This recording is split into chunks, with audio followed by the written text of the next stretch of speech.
when they discuss how their craft work,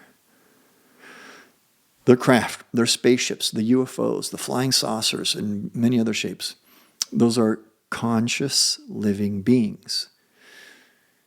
It is a technology in a sense. It's a creation of theirs.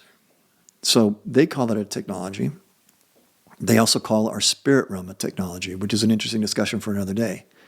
But their craft are living conscious beings. So they describe creating like a skeletal framework, which must be out of some super advanced metal, who knows what that is. And then the craft are grown. And there's a maturation process. And over some period of time, the craft mature. And then at some point, the craft is an organic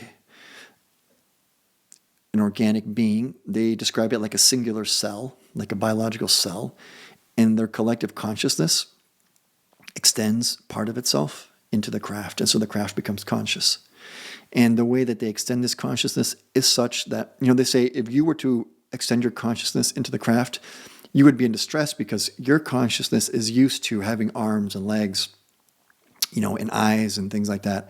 And if all of a sudden you didn't experience that, you would freak out. It would be very uncomfortable for you. So the way that they extend consciousness somehow, don't ask me how this happens. I mean, these guys are, they're much further along than we are. They extend consciousness into their craft that understands what it is, understands its form. But the craft are living conscious beings, and they interact with it consciously. That's why you're not going to reverse engineer it. All this talk about we're going to reverse engineer these craft. No, you're not. You might get some ideas of electromagnetic effects that we can use that probably have helped us along.